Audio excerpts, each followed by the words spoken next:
¿Qué tal amigos? Bienvenidos a la segunda temporada de Anticristo lee la Biblia y pregunta. Si es la primera vez que te pasas por este programa, te explico muy brevemente. Lo que nosotros hacemos es leer la Biblia versículo a versículo eh, para estudiarla, para conocerla de manera respetuosa y después, conforme la vamos leyendo, vamos dando nuestra opinión referente a nuestra postura y lo que creemos, lo que pensamos referente a esto. Repetimos, lo hacemos con todo respeto, tratando de buscar siempre una posición lógica, una posición que nos permita un entendimiento de... Cuando hablamos de algo lógico, no queremos decir que nos negamos a lo espiritual o que nos negamos a las cosas que no podemos explicar. Simplemente es un análisis específico sobre el pensamiento y la creencia específicamente religiosa que cree o se dedica específicamente a un Dios basado en la Biblia, en un libro que se llama el Antiguo Testamento. ¿Ok? Bueno, pues iniciamos como todos los capítulos leyendo algunos versículos. Esta segunda temporada es el Génesis 2, pasamos a Adán y Eva, terminamos la temporada 1 que fue la creación.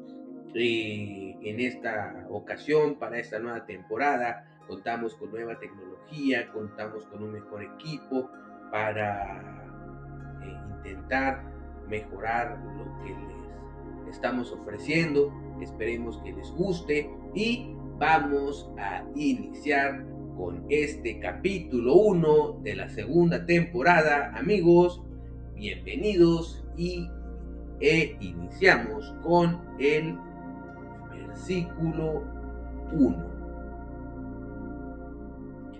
Fueron pues acabados los cielos y la tierra y todo el ejército de ellos.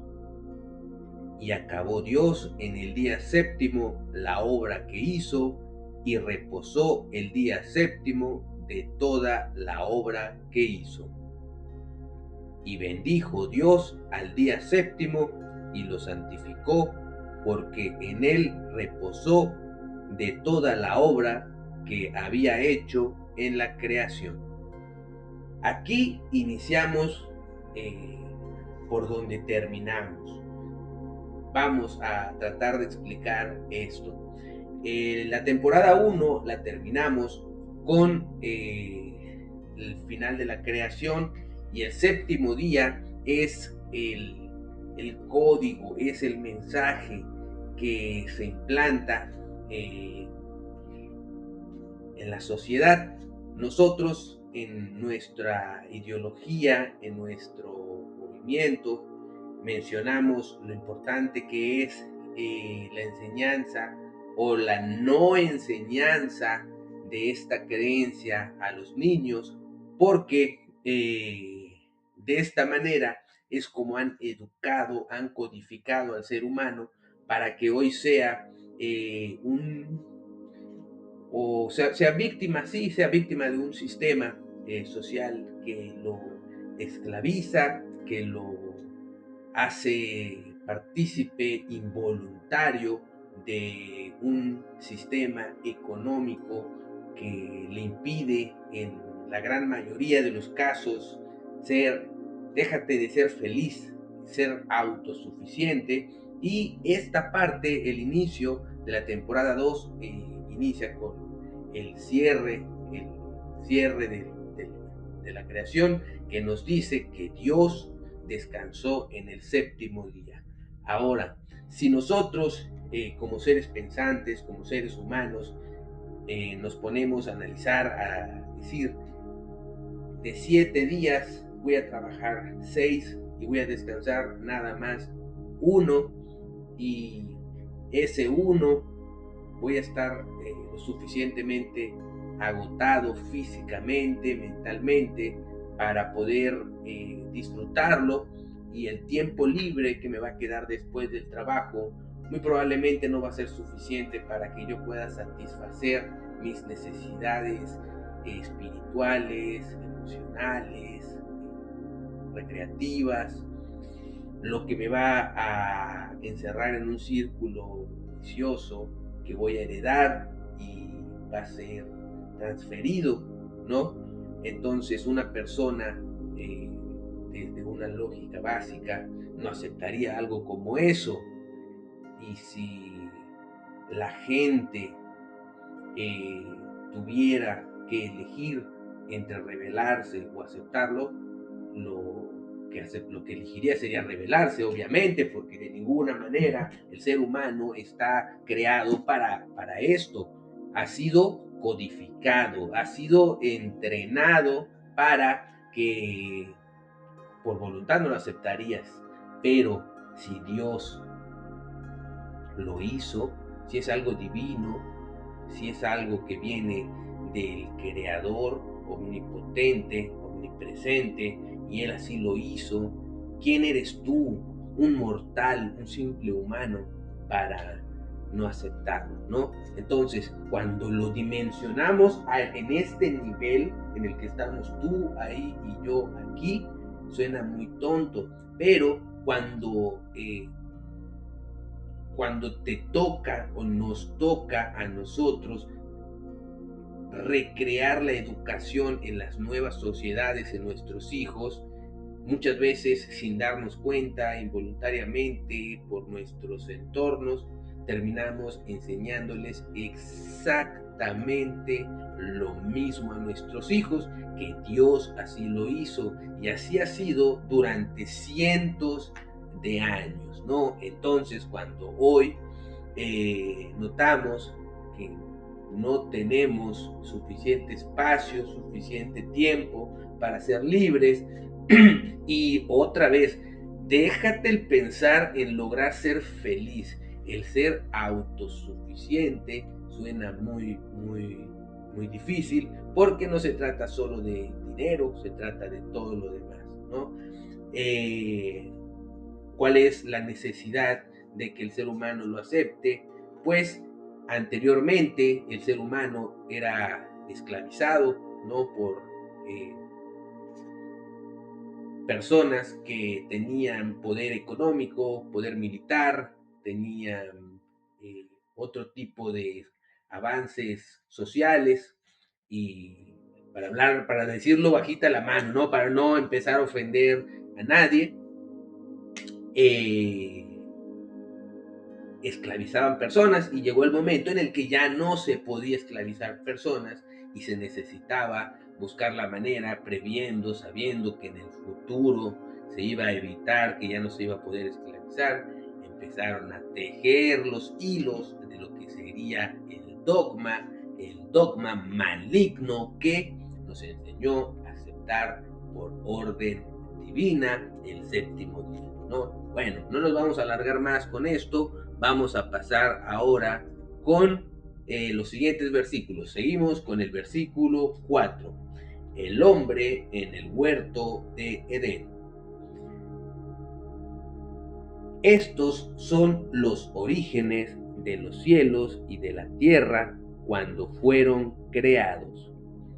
El día que Jehová Dios hizo la tierra y los cielos, y toda planta del campo antes de que fuese en la tierra, y toda hierba del campo antes que naciese, porque Jehová Dios aún no había hecho llover sobre la tierra, ni había hombre para que labrase la tierra, sino que subía de la tierra un vapor, el cual regaba toda la faz en la tierra. Entonces Jehová Dios formó al hombre del polvo de la tierra, y sopló en su nariz aliento de vida, y fue el hombre un ser viviente. Aquí la sensación que me deja es la película de Pinocho. No sé por qué me sentí un Pinocho, me sentí que se me aparecía el hada de los dientes, el hada de Milagrosa, y que me decía, agarraba tierra y me decía: ahora eres un niño de verdad. Y me soplaba vida, ¿no? Somos una analogía pinochesca. Bueno, ¿qué podemos agregar? Suena a una historia muy poco rebuscada, suena como un mensaje muy, muy preciso, ¿no? Fuimos creados por medio de un soplo y de la tierra. Vamos con el siguiente, porque a esto no nos da carnita para nada. Seguimos con el versículo 8. Y Jehová Dios plantó un huerto en Edén, al oriente, y puso allí al hombre que había formado. Y Jehová Dios hizo nacer de la tierra todo árbol delicioso a la vista y bueno para comer, también el árbol de vida en medio del huerto, y el árbol de la ciencia del bien y del mal. Y salía de Edén un río para regar el huerto, y de allí se repartía en 4 brazos. El nombre del uno era Pisón. Este es el que rodea toda la tierra de Havilá, donde hay oro. Y el oro de aquella tierra es bueno. Hay allí también bendelio y ónice. El nombre del segundo río es Gihón. Este es el que rodea toda la tierra de Cus. Y el nombre del tercer río es Hiddekel. Este es el que va al oriente de Asiria. Y el cuarto río es el Eufrates.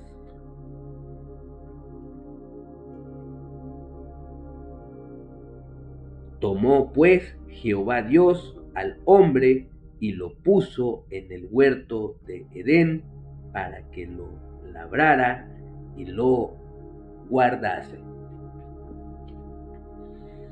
Aquí sí que nos da carnita, porque empieza uno de los mensajes centrales de la Biblia, uno de los mensajes centrales más importantes, y me gusta mucho la lectura de la Biblia. He de aceptar que leer la Biblia me gusta mucho porque me deja esta eterna dicotomía, ¿no? De el bien y el mal, cuando el bien es el mal, ¿no? Y sin rodeos, la carnita que nos deja en estos versículos es el oro. Cómo poco a poco, sin darnos cuenta, le va a empezar a meter factores económicos, y cómo va a empezar a divinizar el oro como parte de la bendición, parte de la recompensa que siempre vas a obtener al servir al Señor Dios del Antiguo Testamento. Una de las recompensas más importantes y más valiosas, y por las que más se esfuerzan sus clérigos, es la obtención del oro. Podemos ver cómo actualmente prácticamente, por poner un ejemplo, el Vaticano está totalmente repleto de oro, ¿no? Y poco a poco vamos a ir viendo. Ahorita estamos así como que soltando los brazos, estirando, cálmense. Vamos a ir viendo cómo va a ir apareciendo el factor económico, cómo van a ir metiéndonos como algo, como parte de una bendición divina por seguir y respetar las leyes del Dios que te va a pedir que te hinques, que te arrodilles, que te humilles para poder obtenerlo, ¿no? Bueno.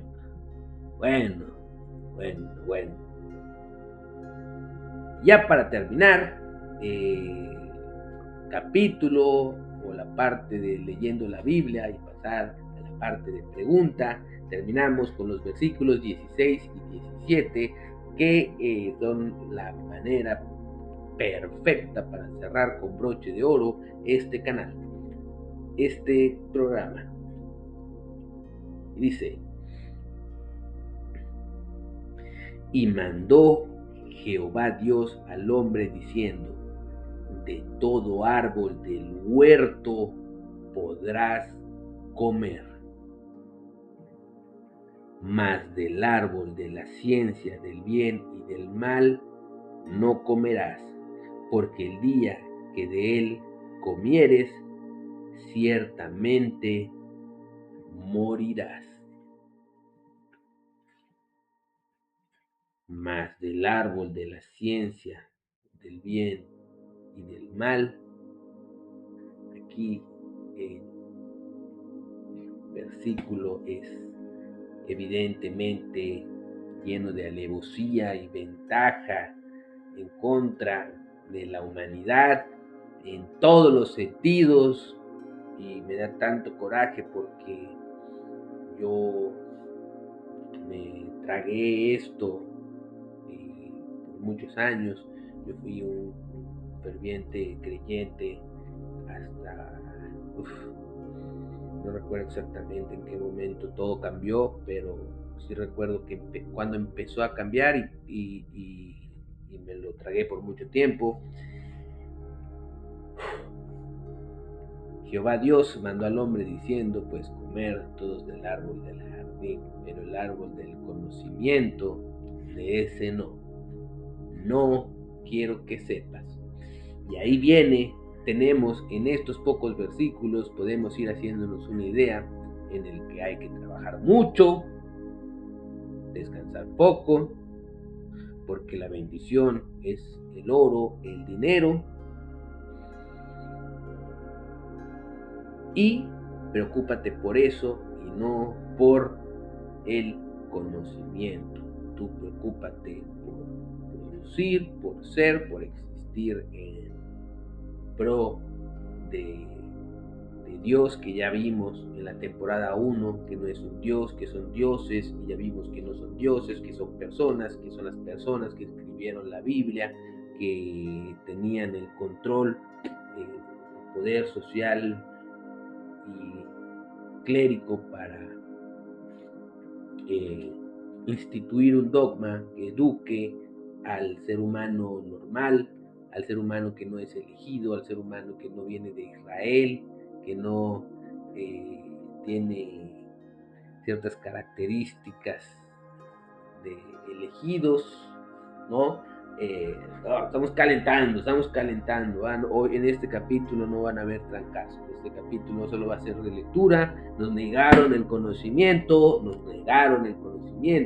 y cuando nos dijeron no agarres, no obtengas el conocimiento, que fue lo que nosotros hicimos, dijimos que no me vas a venir a prohibir absolutamente nada, porque yo soy un ser libre, pensante, completamente capaz de ser todo lo que yo quiera hacer, de ser feliz, de desarrollarme en sociedad, de ser, en fin, poder ser una sociedad que avance, que prospere, que logre una evolución económica, política, científica, espiritual, poder llegar a tener un uniplaneta, ¿no? Que no hayan divisiones, que, en fin, todo lo que podría llegar el ser humano a hacer si no estuviera atrapado en el círculo religioso de dogmas que nos implantaron desde niños. Entonces, con eso terminamos la parte de leer la Biblia.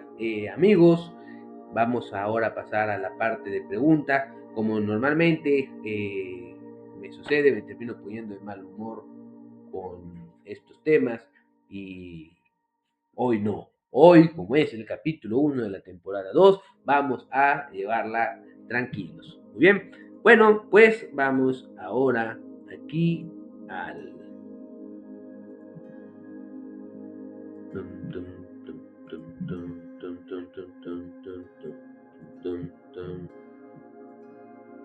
con el Gemini. Gemini va a ser la aplicación que vamos a utilizar el día de hoy. Y quiero aclararles algo, muchachos. No es en esta parte de las preguntas, no vamos a tener preparado preguntas especiales. Tal vez de vez en cuando las preguntas que nos dejen en los comentarios van a ser las preguntas que vamos a leer la parte de pregunta, sino que ya que lleguemos aquí y ya que hayamos leído los versículos, según qué tan eufóricos nos hayamos puesto, va a ser lo que vamos a ir investigando y vamos a hacer memoria, vamos a hacer un ejercicio de memoria, que fue lo que aprendimos hoy, que el séptimo día es el día de descanso. Vamos a preguntar por qué el séptimo día es el día de descanso. Y es más, no nos vamos a quedar allí, vamos a agregar algo más. Tiene algo que ver con que yo tenga un solo día de descanso en mi trabajo hoy en día. ¿Qué nos dirá Gemini? Veamos, dice: la idea del séptimo día como jornada de descanso tiene raíces profundas que mezclan la religión, la astronomía antigua y la evolución de los derechos laborales. El origen religioso y cultural, la mayoría de las culturas occidentales heredaron este concepto de la tradición judeo-cristiana. Según el relato del Génesis, Dios, bla, bla, bla, bla, bla, bla. La etimología de la palabra sábado proviene del hebreo Shabbat, que significa literalmente descanso. Influencia romana. Antiguamente los romanos usaban ciclos de 8 días, pero eventualmente adoptaron la semana de 7 días, influenciados por los planetas. La revolución industrial y el descanso moderno, aunque la religión puso la semilla del descanso de un solo día, fue la norma durante mucho tiempo, especialmente tras la revolución industrial. El domingo de descanso en el siglo XIX, las fábricas solían trabajar 6 días a la semana. El domingo se reservaba para la iglesia y el descanso, no por bienestar del trabajador, sino por precepto religioso. La lucha por el fin de semana no fue hasta principios del siglo XX, gracias a grandes movimientos, que se empezó a popularizar el descanso de 2 días. Ford descubrió que los trabajadores eran más productivos y consumían más productos si tenían más tiempo libre. Pues eso será en tu país, porque en mi país, puro chile que te vayan a dar 2 días. Bueno, en México te los van a dar en 2030, supuestamente ya se va a aplicar una ley que ya te van a dar las 40 horas laborales a la semana, siendo un país que paga por jornada y no por hora. Suena exquisito, pero pues nos lo mandaron hasta el 2030, bueno, para nuestros hijos, ¿verdad? Muy bien. El límite legal mínimo en muchos países, la ley laboral todavía establece que el descanso obligatorio mínimo es de 24 horas consecutivas. productivas, productividad versus recuperación. Biológicamente, un solo día suele ser insuficiente. Pues sí, es verdad. Bueno, aquí ya vimos un poquito del séptimo día de descanso. Amigos, esperemos que cuando lo logremos, cuando la misión de este movimiento logre hacer que dejemos de transmitir este mensaje religioso a nuestros niños, a los infantes, como una verdad absoluta, cuando dejemos de promover palabras súper dañinas para la mente y la capacidad de desarrollo de nuestros niños intelectuales, refiriéndonos a todos nuestros niños, porque todos los niños son intelectuales, el código de la fe, ustedes saben a lo que me refiero en general. Pero bueno, regresemos a la parte de pregunta. Vimos lo del descanso del séptimo día. Después nos contó la historia de los ríos que creó y de cómo se componía el mundo, para que al final en un versículo nos acomodara, nos metiera el mensaje que nos quería transmitir desde mi humilde opinión, mi muy humilde opinión, que es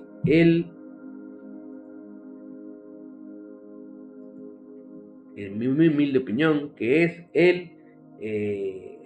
del oro, porque ahí nos pone llenas en abundante oro, y eso era bueno, ¿ok? El oro es bueno, no se nos olvide. Entonces vamos a hacer la siguiente pregunta, que es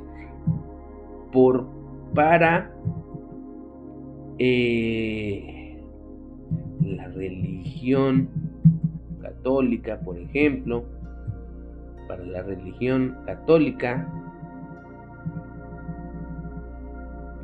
el oro es divino.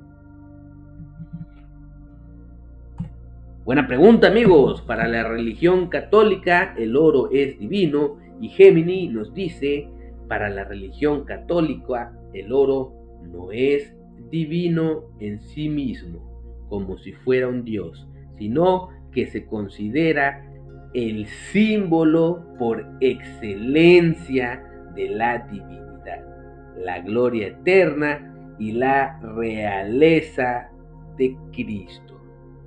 Ojo, amigos, es que me empieza otra vez a hervir la sangre, me tengo que controlar, me tengo que tomar mi pastilla para el estrés, porque me pone muy de malas. ¿Cómo demonios me vienes a decir? El dinero no es Dios, simplemente es el símbolo por excelencia de la divinidad. Y luego, lo más importante, lo que refiere al mensaje anticristo, dice, es el símbolo por excelencia de la divinidad, la gloria eterna y la realeza de Cristo. La realeza de Cristo. Jesús no tiene nada que ver con esto. Recuerden, el Cristo es el elegido de Dios, en este caso el elegido de Dios, del Dios del Antiguo Testamento, así como puede ser Moisés, puede ser Noé, puede ser Jesús. Y el oro es el símbolo por excelencia del Cristo. Dejen de asociar esta parte con Jesús o con cualquier otro ser humano que aparezca en la Biblia. Es el símbolo del Cristo, el símbolo de la iglesia, el símbolo del dogma, el símbolo de la divinidad, el símbolo del Dios del Antiguo Testamento es el oro. Entiéndanlo. Cuando hoy, miles de años después, nos vemos tan conservadores como nunca, y tan amantes del oro como siempre, podemos ir entendiendo la importancia del código y la importancia de por qué la importancia de entender quiénes son los que se benefician con este código implantado a toda la sociedad, ¿no? Bueno, vamos ahora a continuar con las preguntas. Esto ya no. Vamos a ver. Ahí está, ahí lo tenemos. Entonces, después del oro, el mensaje que nos dejaba, a ver, macizos, vamos a poner acá pausa un segundito. Tierra,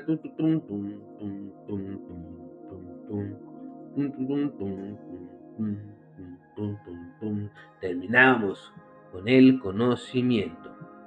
Aquí en la parte del conocimiento es una de las más importantes que tiene este tema, que tenemos que tratar con este tema. ¿Por qué?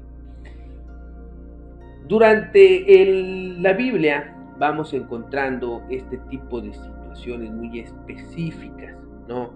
Desde que primero te dicen, si lo haces, te vas a morir, y luego no te mueres, luego te dice ya perteneces. Nos estamos adelantando, eso es un poquito de lo que iremos leyendo más adelante con Adán y Eva, pero siempre hay incongruencias en este aspecto del conocimiento. Tenemos, por ejemplo, el tema de la Torre de Babel, ¿no? Que es absurdo como dice, si no hacemos algo al respecto, van a llegar muy lejos, entonces hay que atrofiarlos, ¿no? Es este tipo de mensajes que nos dejan la idea muy clara del pensamiento de la religión del oro, ¿no? La religión representada por el oro es que el ser humano no puede tener conocimiento y no puede desarrollarse, porque entonces la divinidad va a perder la capacidad de apoderarse del oro. Es que el mensaje es muy claro. Bueno, vamos a poner por qué la Biblia menciona que el hombre no debe acceder al conocimiento. Con esta pregunta vamos a terminar, amigos, el capítulo de hoy. Vamos a ver qué nos dice. Es un malentendido común. Perdóname la vida, Géminis, pero ahí lo dice con todas las letras, Pero vamos a ver por qué dice que es un malentendido, pero en realidad la Biblia no prohíbe el conocimiento en general. De hecho, libros como Proverbios instan constantemente a buscar la sabiduría. El conflicto surge específicamente en el relato de Géminis y la clave no es el saber, sino la autonomía moral. Hágame el favor. El problema no es saber, el problema es tener autonomía moral. Y a ver, y permítanme poner una pausa y permítanme decir esto. Suena ridículo. Vamos a leer una vez más.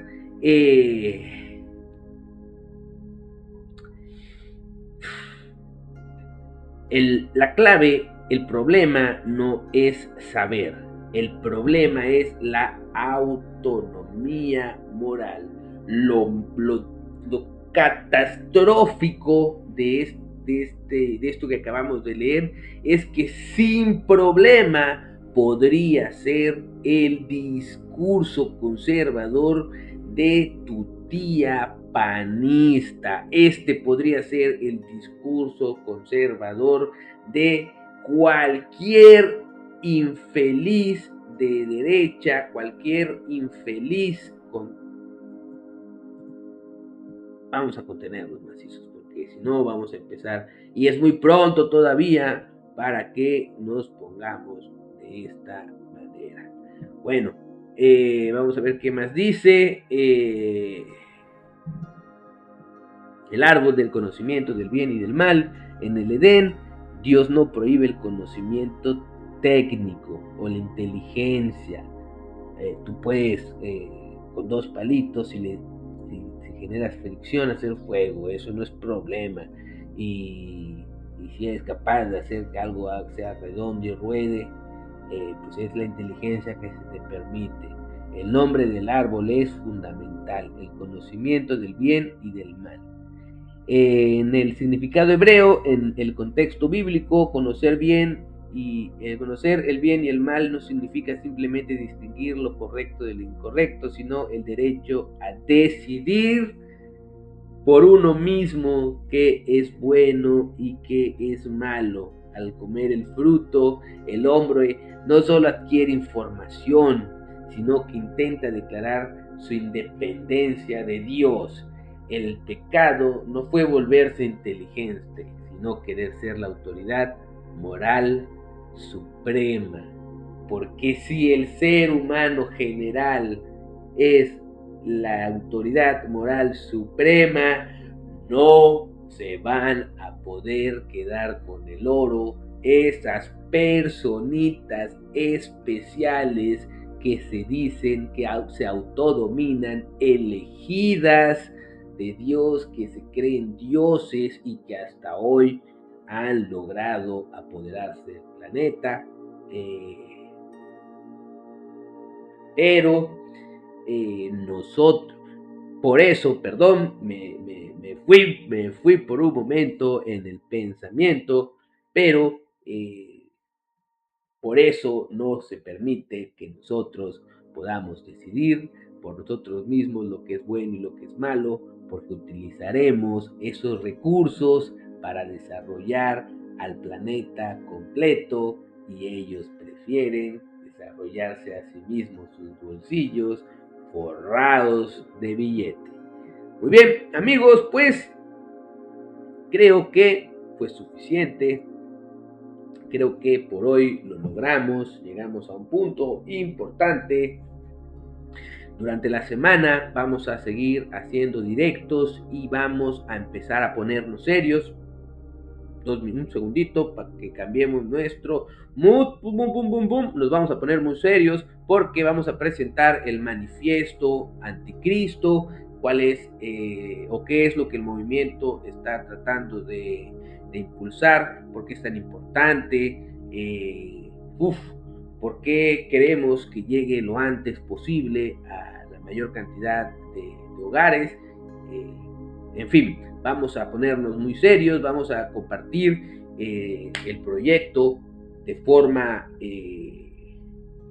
ordenada, intelectual, con evidencias, vamos a ir generando literatura dura, vamos a apoyarnos de teólogos, científicos, artistas, vamos a ponernos serios con este tema porque es un tema serio. ¿Va?